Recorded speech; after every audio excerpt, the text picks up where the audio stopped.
Welcome to CSIS Online. The way we bring you events is changing, but we'll still present live analysis and award-winning digital media from our Dracopolis Ideas Lab. All on your time, live or on demand. This is CSIS Online.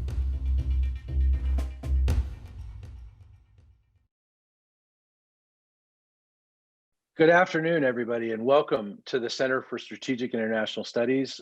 My name is Andrew Schwartz, and I'm the Chief Communications Officer at CSIS, and I am delighted that all of you can be joining us here today virtually. I hope that soon we'll all be back in our building at CSIS and you can join us there. But the great thing about Zoom is that we were able to fit about 700 or 800 of you onto this broadcast versus our building, which 400 of you could have been there live.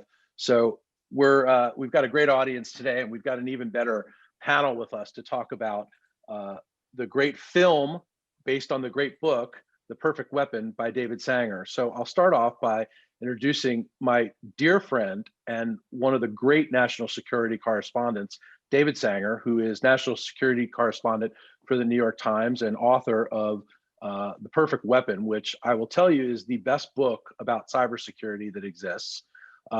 Next in line is my colleague, Suzanne Spaulding, who is one of the greatest experts in the world on cybersecurity. And of course, Suzanne is a senior advisor at CSIS, and she was the undersecretary of the Department of Homeland Security during the Obama administration. And finally, I have Jim Lewis, and Jim needs no introduction because everybody in the cyber world knows Jim. He is the senior VP at CSIS. He is a senior VP at CSIS, and he's the director of our strategic technologies program. Anybody who ever picks up the newspaper about cyber has seen Jim's name, and anybody who's ever read any analysis about cybersecurity has read Jim's words. With that, to kick this off, I want to play a clip from the HBO documentary about David's book. And the first voice you're going to hear on this is John Podesta, who was, of course, Hillary Clinton's campaign manager. And he's talking about how his emails were hacked. So if we could roll the clip. Turned out in the spring, one of my colleagues who had access to my email account had seen what was a fairly professional phishing operation looking to be from Google. She reported that to the people in the tech security side of the campaign. He sent back an email to my assistant saying that it was real and that I should change my credentials. She then clicked on the link, and that's how I was hacked by the Russians. But at that point, we weren't sure what the extent of the breach had been. In the summer and fall of 2016, there were many meetings about the Russians. And there was a lot of back and forth about what to do. We began to get information about cyber activity that was focused on our voter registration databases. And we realized that it was probably about disrupting the integrity of that data. The Russians could go into a voter registration database and change that data so that on election day when voters show up to vote, they are turned away, there is chaos at the voting place because the name doesn't match the identification. And you could disrupt election day to the degree that the American public would doubt the legitimacy of the process and then potentially the legitimacy of the outcome. That's what Obama's focus was. When Obama saw Putin in September, he basically threatened him that if they tried something like that, there would be severe consequences. What I think they underappreciated was how much effect the Russians could have from the hacking and from their massive disinformation operation. Okay. Panel, this is just one of the several major cybersecurity episodes that's covered in The Perfect Weapon in the film and in the book. Of course, this episode from our 2016 election speaks to what just we were all thinking leading up to the 2020 election.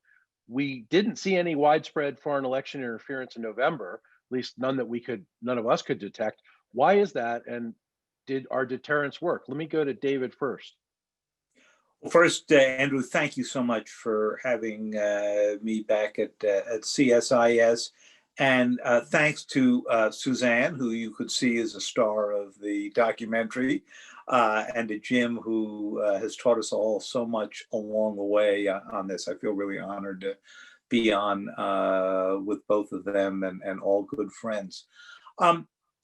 So yes, I remember, starting meetings at the Times in January about how we would be organizing our teams for the inevitable election interference. And of course, the rule of the game in journalism, as it is in intelligence gathering, is it's always the thing you never thought about that sort of, interrupts your plans. And here we never thought about the possibility that the President of the United States might actually become the bigger source of disinformation along the way here, and kind of did the job of the Russians for them. So when we did see Russian activity, it wasn't really like 2016. In 2016, as you could see from the clip, they were doing three big things, I would say. They were hacking into the DNC and Podesta's emails, as you saw, and releasing that to disrupt the election, or selectively releasing it. They were doing Facebook and other social media fake posts where they pretended to be Andrew Schwartz's neighbor, to have a false character. And we saw a lot of that. And of course, they were generally using all of this to try to shape the environment by leaking out information, very targeted ways, trying to get different people to go out and do protests and counter protests and so forth. We had expected that they would change the playbook this year, as I think we said at some CSIS events. But what we missed out here was that President Trump made their life pretty easy for them. They would take what he said about mail-in ballots and simply rebroadcast it and get that fed into the bloodstream along the way, and try to help discredit the institutions. Suzanne's written very much about how they tried to discredit the courts under the theory that if this went to the courts, that Trump would be able to stand up and say, well, who could believe in the courts? Now, that strategy didn't work out for Trump because his own appointed judges ruled against him in recent weeks. So this raises the question: were the Russians simply holding their fire, or waiting for a moment where they didn't believe that we were sitting waiting for them? And I think Department of Homeland Security and CISA deserve a lot of credit for hardening the registration systems and so forth, so that they did a lot of deterrence by denial. They made it harder for the Russians and others to get in. The only ones we saw really try something were the Iranians, who sent out those fake emails pretending to be part of the Proud Boys movement. But when you read the emails, they read like they had been written by a scriptwriter for a Borat movie. I mean, they were so badly composed that it was pretty clear they weren't going to convince anybody. Now, David, when HBO first approached me about hosting this panel, they promised that they were going to send Nicole Kidman and Hugh Grant, but instead I got you and Jim Lewis. Fortunately, they did send Suzanne Spaulding for some real star power here. So, Suzanne, what's your take on all of this?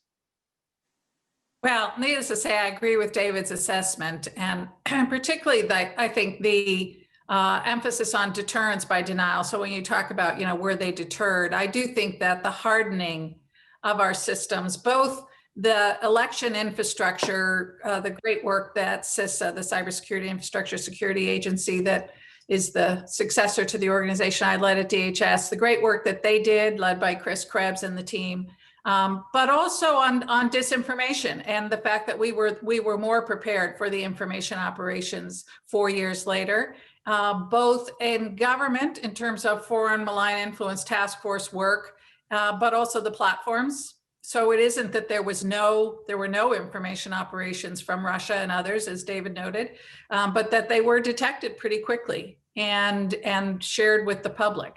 So I do think that made a difference. I wonder too whether there isn't, this isn't a situation in which Putin got a lot of what he wanted out of the last 4 years in terms of strategic objectives. And I think weakening our democracy is one of his key strategic objectives. I think their goal this time around was simply to convince Americans that the system continue the drumbeat that the system is rigged. And that this democratic institution, like so many other democratic institutions, are not to be trusted. And we saw that. We saw that in their overt state-sponsored propaganda outlets, and we saw it in the covert activity as well. And so I think that is the key objective, and we saw that coming through. And I think that is, in many respects, more important to Putin than who wins. Jim, in the movie and in the book, The Perfect Weapon, it points out that it's not just the Russians, but it's also the Chinese we need to worry about. It's the Iranians, it's the North Koreans. You track all of this very closely. What was your take on the 2020 election? And do you think we're still feeling the aftermath of the 2016 election? And what should we really be worried about now? So let me start by saying to David that I was talking to a large foreign military recently, and they're starting a cyber training program. And I said, that's great. What are you having your people read? Guess what was number one on the reading list? So The Perfect Weapon is, what can we say? It's the Talmud. Yeah. One of the major platforms told me that they saw 11 different influence operations during this election, but 3 of them were domestic. And so part of what we need to ask is the Russians did dial back, right? The Chinese haven't quite figured out how to do propaganda. I think the Borat remark is exactly right. And the Iranians who understand the West all live in Los Angeles, so they're going to be hampered. We need to understand more whether it was the Russians, and this is kind of what I suspect, is if you're an arsonist and you burn down a house in 2016, you may not feel as much need to set another fire. We don't know that, and they certainly knew we were prepared, as Suzanne said.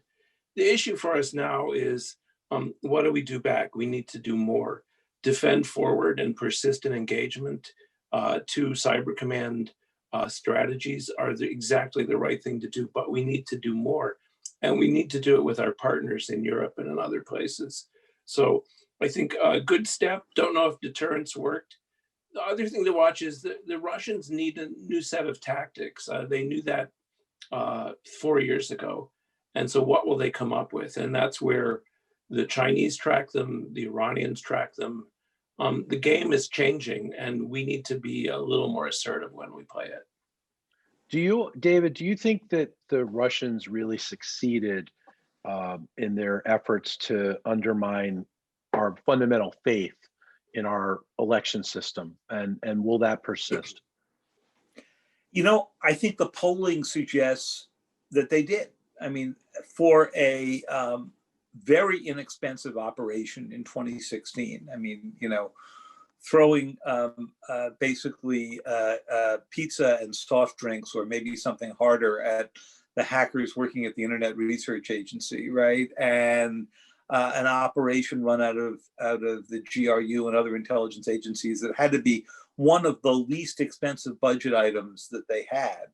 We were still talking about it 4 years later and looking under, every rug for their interference. And meanwhile, if you take a look at the polling data about trust in the system, at least on a partisan basis, it tells you that the president has won over a good number of the 72 million Americans who voted for him in believing that the system was rigged against him. Remember what his words were this summer, even in his last debate with then candidate, now President-elect Biden. It was the only way I can lose this is if the election is rigged.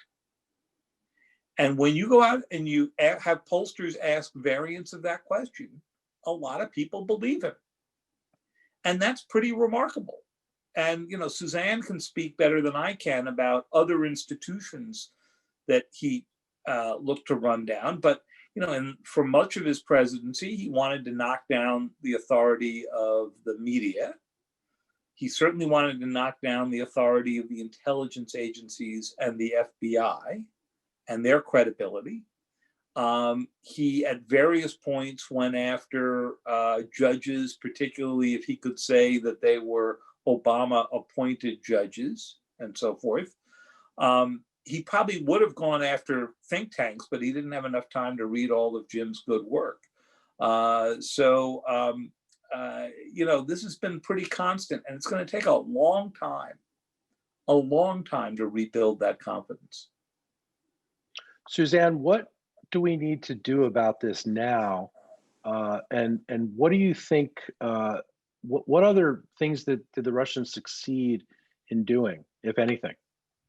Well, as David points out, I mean, the Russians simply exacerbated a declining American trust in institutions and in democracy that was, you know, underway already. Of course, it's something they've been leaning into for many decades, but they really, I think, have really piled on. But they are pushing against an open door when you've got senior leadership in this country that are amplifying that narrative and developing that narrative and giving them something they can simply, again, that the Russians can simply amplify. So I do think that getting new leadership in place, having a team of folks coming into the national security community that is recognized not only as substantive experts who can really hit the ground running, but as really people of tremendous integrity, really decent people who have a record of being straight with the American public. I think that's a good start. I think we're going to have to work hard. We're going to have to place a high priority on rebuilding public trust in our democratic institutions and in democracy. And so each of those institutions is going to have to redouble their efforts at transparency, at educating the public about how they work. But it also, one of the things that I've been working on is reinvigorating civics education in this country. We need to remind Americans what democracy is all about, why it is worth fighting for, that it must be fought for, that it is under attack, that it is not perfect, but it is susceptible to change, unlike totalitarian and authoritarian regimes, and that each of us must learn to be more effective agents of change to move it toward that more perfect union. That's how we're going to rebuild trust, and it's going to take time, as David says. Now, we're lucky at CSIS that we have both Jim and Suzanne, two of the world's leading cybersecurity experts. Jim, you've advised every administration since there was a concept of cyber. What do you think has to happen now? And is there any Trump era cybersecurity policy change you think should be preserved, or anything that should be reversed? So it was funny for me the day after the election when it was being contested. I had this weird feeling that I never had before. My wife's a psychologist, and I went to her and I said, this is one of my feelings. She says, you're feeling anxious. I'm not feeling anxious anymore. It's a great team that's going in. So I think it's interesting to me that both Russian and Chinese colleagues have called me up since the election saying they want to talk. So I think they're taking a step back saying, how will things change? There's a couple problems for us. The biggest one, and our Henry Kissinger has said this, if the Russians and Chinese develop a more active partnership and they have shared interests, they want to control the internet. And so they're using the ITU and the UN as ways to control the infrastructure of the internet. They want to accelerate messaging. And that might be one lesson from 2016 is they want to, and so how many people in the audience probably think that China's doing well in technology? It's a mixed bag, but Chinese propaganda is very effective. It's difficult for the Russians. They don't like being the junior partner, right? And that's what they are. But at the end of the day, if they have to choose between the West and China, the Putin regime will choose China because it's not going to complain about corruption or rigged elections, any of that stuff. What does that mean for us? It means, and I think you've heard this from both David and Suzanne, we need to get beyond a defensive strategy. We need to do more. We need to think of how do we push back on these guys in partnership with our allies. And I was on a call with some European Union people this morning. They've proposed a new transatlantic agenda that includes 5G and includes cybersecurity. So that was just today. So the move is here to build a response to Russia and to China. David, in the film The Perfect Weapon, it ends with exactly what Jim's talking about, the China and Russia kind of aligning and coming together. What do you make of that partnership going forward and the competition that the United States is certainly feeling from China and the adversarial nature that the U.S. is feeling from Russia? And in the film, it also showed a clip where President-elect Biden, then candidate Biden, says, "I know Putin and he knows me, and he doesn't want me to be president, and he knows I'm coming for him." So I think that one of the good things that the Trump I would give the Trump administration high grades on two things here. One, trying in the national security strategy to realign the United States to think about superpower conflict against Russia and China, though I think they didn't differentiate between the two as well as they needed to. And the second, just to answer your earlier question, is I think that President Trump's still secret orders in August of 2018 that devolved more authority to Cyber Command turned out to be an important thing. And as Jim said, if anything, they're going to probably need to extend all of that. But I would be surprised if you saw Joe Biden reverse that executive order. You might see him amend it. You might even see him expand it, but I suspect you won't see him reverse it. To your question here, I was struck in interviewing Tony Blinken during the campaign for a big piece we did on what Biden foreign policy might look like.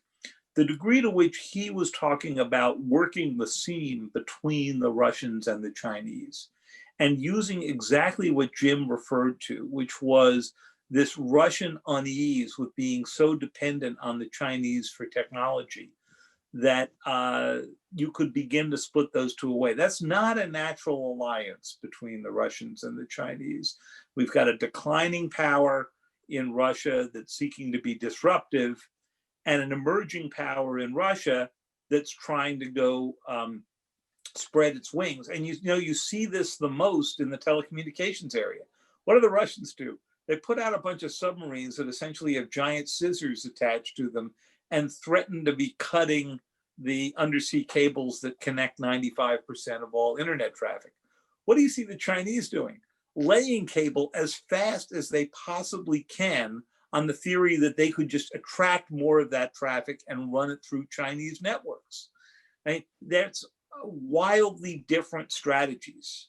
And while I'm worried about a lot of things that the Chinese are doing, and I'm concerned about deterring the Russians, as for the Russians and Chinese working together, my view is kind of good luck. Suzanne, can you jump in on this? Yeah, I think that's right. We've certainly seen this in the context of information operations, right? China actually believes they have a model that they can sell around the world, a governance model that is, they go around promising that you can both grow your economy and control your population. And they think they've got something they can offer to countries around the world where we compete for influence. Putin knows he has nothing he can hold up as an example. That the Russian economy is a mess, and frankly, his control over his population is sometimes questionable. We see protests breaking out even around concerns about corruption in the government, and so it's widely known to be corrupt, et cetera. So Putin's goal is a scorched earth. It's like I can't pretend that Russia is up here, so I'm going to pull everybody else down. And the Russian message is, to his population, to populations around the world where we compete for influence, and to the American population is, look, the Western style democracy, American democracy is just as corrupt and hypocritical as Russia's is. And therefore don't aspire to this myth of the shining city on the hill. And I think we see that reflected in the ways that David and Jim have talked about as well, in the way that they are addressing the competitive, that great power competition, certainly the economic competitive pressures. And I think that is an important thing to understand as you come in. One of the most important ways we can do the defend forward and persistent engagement that Jim talks about as we look at our adversaries in cyber is to make sure that we understand each of the adversaries is different. They are driven by different things. They are motivated. They can be leveraged in different ways. And to make sure that as we're looking at and developing those strategies, we're not only taking a adversary specific approach, but a comprehensive approach that doesn't just look at cyber, but recognizes that they see cyber as a tool to achieve a strategic objective. I think those are going to be really important ways in which we address this great power competition, if you will. Jim, you've written and spoken a lot about Huawei, and Huawei figures into The Perfect Weapon and to the film, both in the film and the book. What kind of role does Huawei have in all of this for China? And to build on the remarks of David and Suzanne, the Russians, first on the advice of their security services, decided to ban Huawei. And then for whatever reason, they had to change their mind and accept it, even though they knew that buying Huawei gave the Chinese government an intelligence advantage. So Huawei fits into this because it's part of this larger contest that involves commerce and technology and cybersecurity and 5G over who's going to control the information space, who's going to control the digital revolution. I think Huawei's been damaged. When you talk now to people, I was in the African Union when we could still travel headquarters. And as we were riding the elevator up to the director's office, my escort said, you know, the Chinese built our building and installed all the telecom. So when you speak, be sure and speak clearly into the wall, right? There's a great distrust. That's not enough to mean that people won't buy it. It's not bad equipment, and it's definitely a good price. It's subsidized. But that's the larger fight where they fit in as this contest that has now gone beyond what we used to think of cybersecurity, and now is the broader digital environment. So we're in a digital contest. David, one of the most ominous statements in the movie comes from an interview Chuck Todd did with, I believe it was Iran's foreign minister, Zarif, who says the United States started this and it's not going to end well for them, and it can't end well for them. What does that mean exactly? And what does that mean for us now? I mean, the news over the past week or so has been that, possibly Israel, with the United States cooperation, assassinated the father of Iran's nuclear program. So, there's been a lot of noise coming in and out of Iran as it is. That's absolutely right. And the Iranian parliament and today, yesterday and today, passed what will be their reaction, or first reaction to this, which is basically to boost their nuclear production. We use the Zarif quote for a very clear purpose. One of the sub-themes of the documentary was to make very clear that it's not like the United States is simply sitting here as on the recipient end of all cyber attacks. We have the most sophisticated offensive cyber capability around. That doesn't mean that the Russians and the Chinese and the Iranians and the North Koreans aren't building up fast, but we're still out, we think, ahead of them. And that Stuxnet, or Operation Olympic Games, which was the US-Israeli effort a decade ago now, a little more, hard to believe, to go paralyze the nuclear centrifuges, the same centrifuges the Iranians today said they would speed up,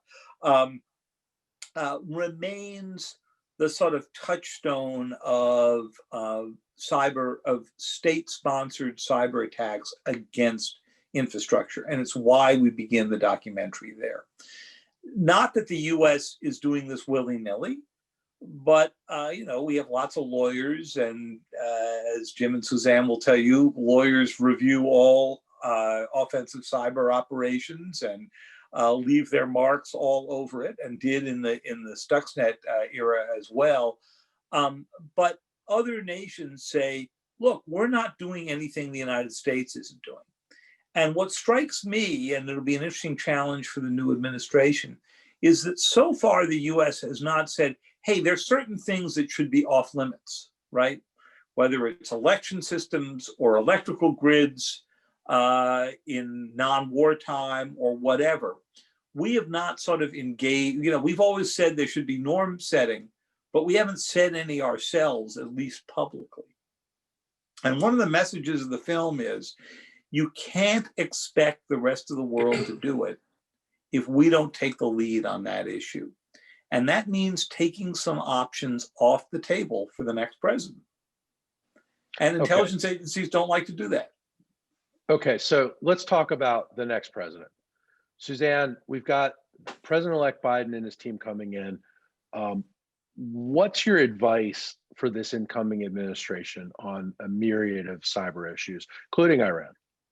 So let me first just reflect on something that David said about our unwillingness to take things off the table. I think if Chris Painter were here, he would show you the scars that he has from pushing for specific norms and success with some success in the UN, and Jim can speak more granularly to this, but one of those norms that we agreed to, and this was not easy to get the interagency to agree, but we did agree that we would sign up to say that a country should not attack critical infrastructure upon which the public depends. So, again, we can have a longer conversation about whether an attack on nuclear centrifuges, that appeared to be designed for weapons systems falls into that, but certainly the attack on the electric grid in Ukraine 2 days before Christmas in the dead of winter that knocked out power to 250,000 people qualifies as violating that norm. So there are norms we're willing to sign up to, and I would hope that the new administration would continue that effort. I think the development of norms, particularly, that effort was around peacetime norms, is really important. It helps with our deterrence because it does set some clear standards. It helps us get strong international consensus around then sanctions, consequences for violating those norms. So I think that's important. But I do want to emphasize too that while what we often do in cyber is we spend all our time and effort on threat and vulnerability. And one of the things I would encourage the new cyber team to do is to really to prioritize the focus on consequences. What is the impact? What would be the impact of successful cyber attacks that we worry about the most? And this is the work DHS is doing on defining what we call national critical functions. What are the functions that Americans depend upon? David touched on electricity, financial services, water, transportation, the most important functions. And then how could they be disrupted by cyber? And now, how do we mitigate those consequences? How do we reduce the impact on Americans? And I think that is one of the most important areas that we can focus on as we go forward. And it's one that receives not nearly enough attention. And it often takes us out of the technical realm into things like paper ballots as the best way to counter the cyber and information operation threats to our elections. Jim, can you comment on this? So I actually wrote that norm, and it's been agreed to by all UN member states as part of a larger package led by a Brazilian chair. And the norm actually says that you won't attack critical infrastructure contrary to your international obligations, which means to say you can attack critical infrastructure if you absorb proportionality and distinction in the other the other rules of international law. When we wrote that norm, that was shortly before the attacks on the Ukraine. And so I sent a note to a European friend who is also a negotiator and said, so much for our norm. And he said, maybe the Russians think it's wartime, right? So there's a hint there. And that's the problem we have now, is that looking at the current round of negotiations, in 2015, you had Russia and China willing to entertain the idea that there were constraints that everyone should observe. I don't have that sense anymore. They think there's constraints the US should observe, but they're not sure they apply. So to Suzanne's point, which is exactly right, norms are defined by consequences.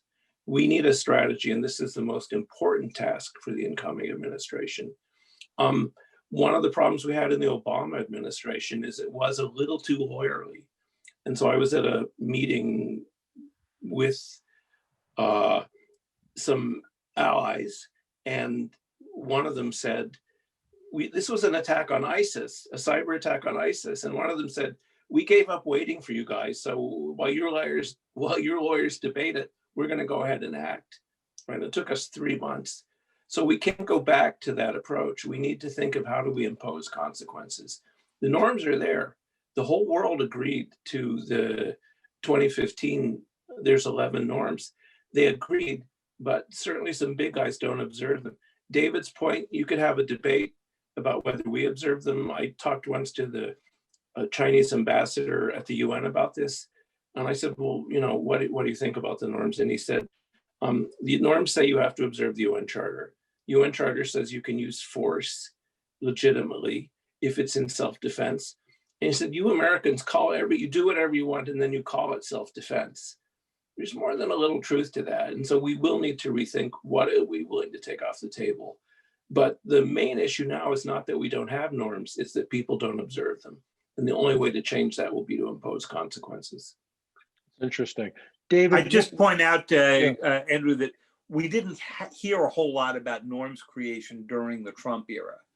And so there's an opportunity here for the new administration and for a very digitally savvy group of people coming in. Avril Haines is Director of National Intelligence, Tony Blinken, Jake Sullivan, who's taught a lot of these cyber-related issues at Yale in his interregnum and all that. So it's not like the group that's coming in isn't up and running on these topics. But I do have to say that their agenda is going to be so full at the beginning between coronavirus, the expiration of New START, a not fabulous opening few days with Iran in recent times, that I think it's going to take them a while to get to this. Although, let me just add real quickly, within about 6 months, they'll be confronted by two decisions. The first is the UN discussions will come to a conclusion. We'll have to decide if we are going to endorse them. I think we will. The second is the Europeans are going to propose some new, what they call a coalition of values. We'll have to make our minds up on that. So David's right, but there will be action forcing events. Including, very likely, some significant malicious cyber activity. Right. I mean, if you were the Iranians and you were trying to figure out how are you going to get back for the killing of Mohsen Fakhrizadeh, you're obviously not going to go launch missiles and start something that you can't finish well. You're going to turn that problem over to their own cyber court. Right. And so I wanted to ask all of you, what are some of the new challenges that a Biden presidency is going to face in the realm of cybersecurity that weren't present 4 years ago when he was vice president? Well, I'll take a first early shot at that, but I'm really more interested to hear what Suzanne and Jim have to say.